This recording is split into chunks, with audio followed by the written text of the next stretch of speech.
They just debasing our currency through raising our cost of living tax. It's inflationary, right?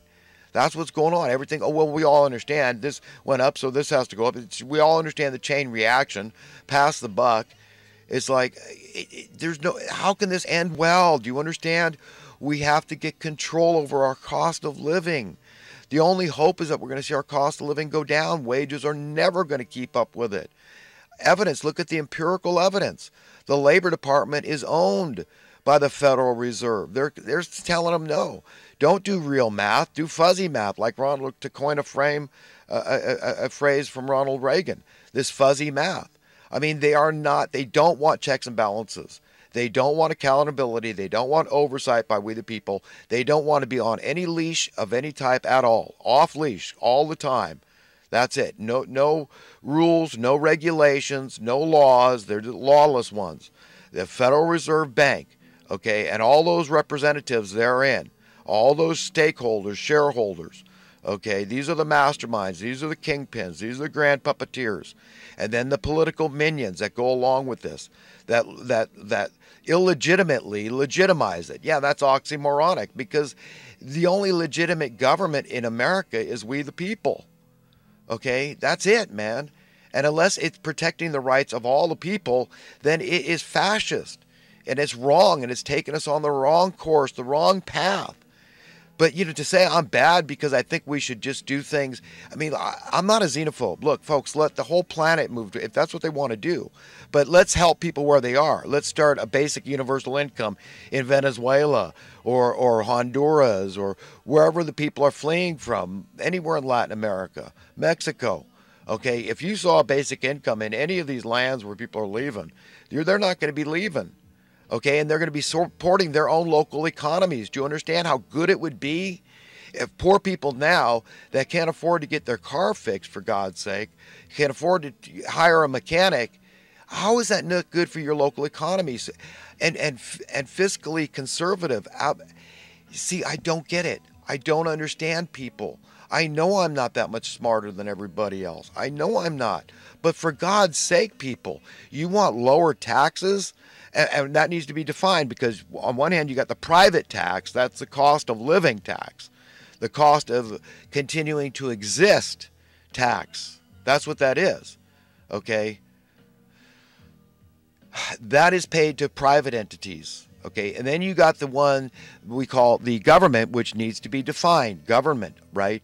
The illegitimate government is just the bureaucrats and the politicians and all those that are proxies and quasi and NGOs, whatever. They benefit somehow from this government that just takes, by force, right? By authority of law. Right? You don't pay your taxes, you lose your stuff, you go to jail, all kinds of bad ramifications. Implications thereof, right? Unless you're rich enough to hire an attorney that finds you loopholes, which is what they do. So socialism, the way people think of it as Robin Hood, a redistribution of wealth, take from the haves, give to the have-nots, has never worked. Let's look at it historically, and it's sure as hell not going to fly in America. So, I mean, we need to abandon this idea that that's ever going to work. Unless you get rid of all the lawyers, is that what you want to do? Because they're going to find them legal loopholes to dodge, to evade, to avoid paying the tax.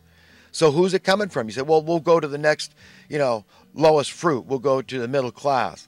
Really? Is that so that's like shooting yourself in the foot, cutting off your nose to spite your face. Because isn't that the whole idea of entering the middle class, home ownership, some semblance of financial freedom, some semblance of financial security?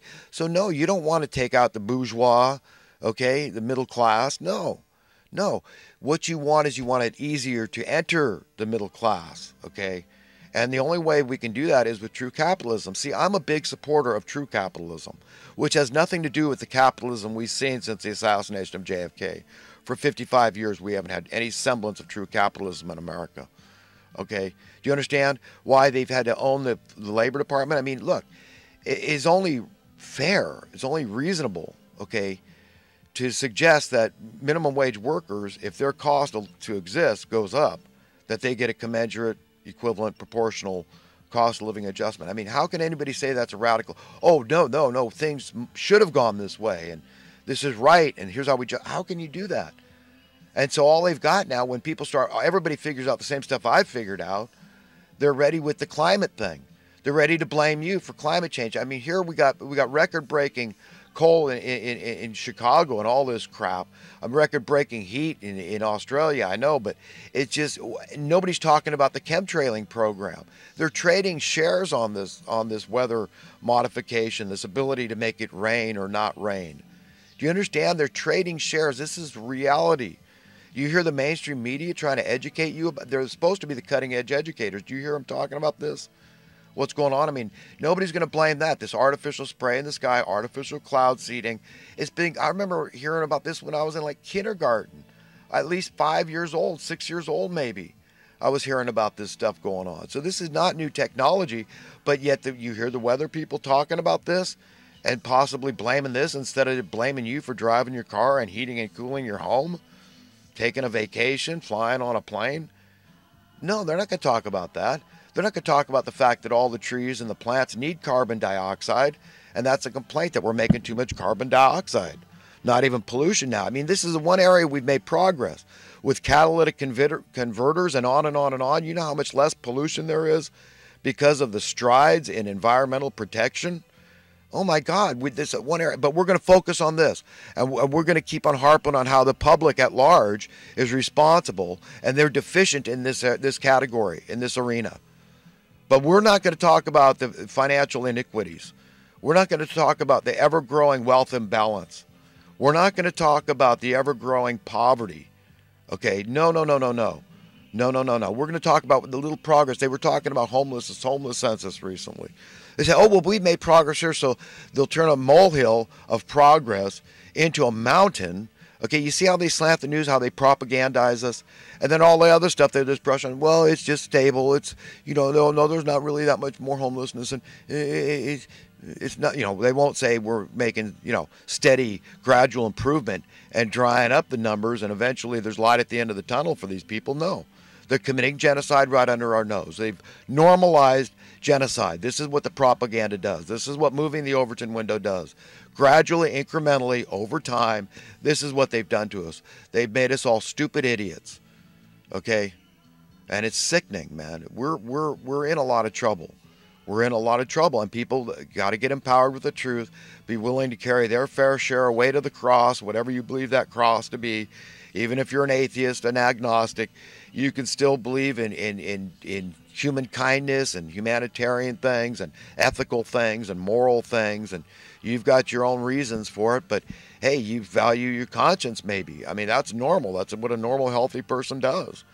But the idea that we're all tasked to get into the minds of these freaks, man, I mean, most people don't understand it. I watch these crime shows all the time. I cannot believe the things people do for money. Can you imagine? I mean, I just saw this true crime file say this woman in Oakland, I don't know if there's more than one Oakland in the country, Oakland, California, I'm assuming, but she cuts up her friend, associate, whatever. This woman did this with a power saw to steal her identity for money. I mean, so are we surprised? Where is this stuff coming from? That these people at the very top, you bet they'll commit genocide. Look at history. I mean, genocidal freaks, man. I mean, this is what they are. So, I mean, if you're willing to do that, you want to get not only even Steven with these people, you want to get a step ahead of them to know where they're going next. And they're squirrely as hell because they know their time is short. They can feel it, man. In fact, what I ran at the beginning of this video was some footage I had caught recently. And this is the kind of thing I think that God's going to push. He's going to keep pushing harder and harder and harder. And he's going to start taking out the evildoers. And he's going to do it with the light of truth. That there is more to this scene, man, than just human beings. Okay, this is a universe full of life, okay, and higher life, higher beings. There's a lot going on here, man. It's all according to your Bible. If you're a so-called Christian, you're a believer. And besides that, the majority of Americans already believe this stuff. So it's all true, man. It's not hard for us to believe that there's higher beings with higher technologies and all this. Not at all. Okay, this story, what I played at the beginning of this video, here's the story. I was driving to the grocery store here in Chico. It's about 3 miles from where I am. And so I look up in the sky. I often do. I mean, light catches your eye. And I see one very peculiar. It looked like a string of light. It looked like elongated light. That is very peculiar. I couldn't tell if it was a number of different lights or what. But, my eyes aren't great. But I was pretty sure I was seeing what I was seeing because stars still looked like singular stars and way off in the distance. But this thing was in the very close atmosphere, let's say, nearby. I could not tell how far. It perhaps 10, 15, 20 miles, maybe more. I don't know, depending on the size, which was very hard to determine. But I get outside the supermarket and I'm standing there looking for somebody. Nobody's looking up. I'm just trying to find, nobody would even look at me.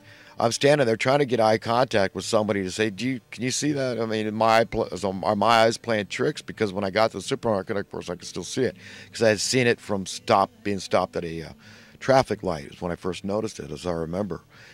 But so I get there and I do my shopping. But no, before I go in, I'm still looking. And so I talked to one elderly Latino guy, and he saw it. He said, yeah, I see that. It is peculiar. It was anomalous.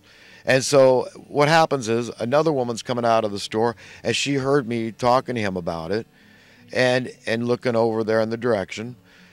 And she came out and she was like, oh, you guys see that? And she was telling, she had seen it earlier. And she said it was really flaring up. It was really doing some wild stuff earlier. And this woman went on to talk about some Russian flyover. And I was thinking, what in the hell is she talking about? So I never heard anything about this in the mainstream media about I don't know how she got her news. But apparently, with what's going on with the government shutdowns and all this stuff and the Trump-Russia collusion, delusion nonsense and this Mueller, who is, from the sources, this guy, look, I'm just saying, man, they need to do an investigation.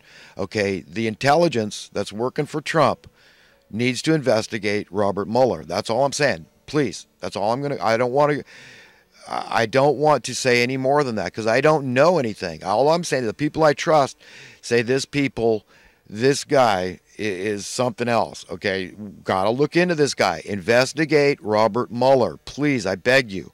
FBI, CIA, National Security, whoever it is, the Justice Department, the Attorney General, okay, I don't know, Senate, maybe call them out on the floor and start doing, say, look, we're hearing these rumors from people that we trust, and they're not so good. They're not looking so good, okay, that you've turned your back on some stuff you should not have. Let's just put it like that. And then there's some questionable behavior that you might be the traitor and not Trump. Okay, I'm just saying, I don't want to go any further. We need to look into this, though.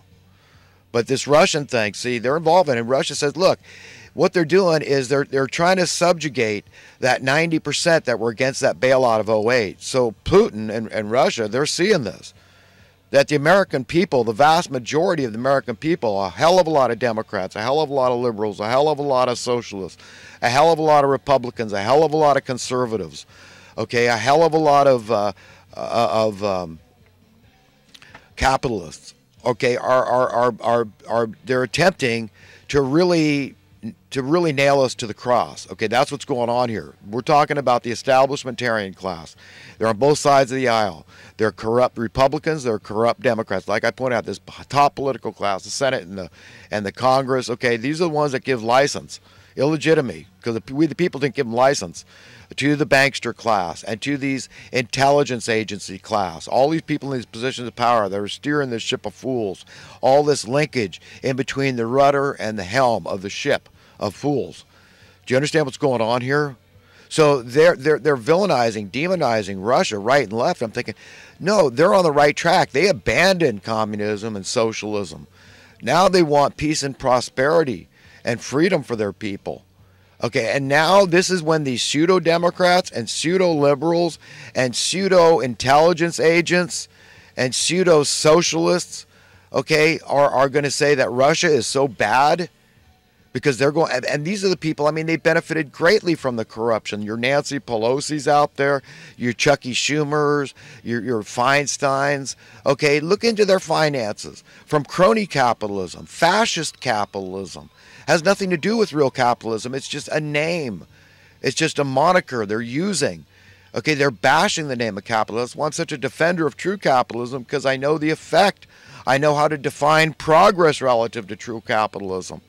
Supply and demand, it produces incredible superfluity, abundance, you understand, and excess. We get too much stuff. You understand? We don't need it. So what do? You have to cut your work week back because we're too productive.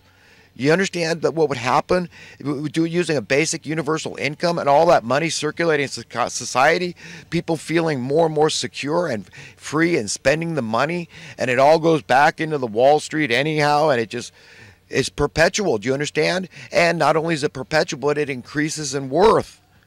That's what happens when you get an oversupply. The worth of your currency, your money,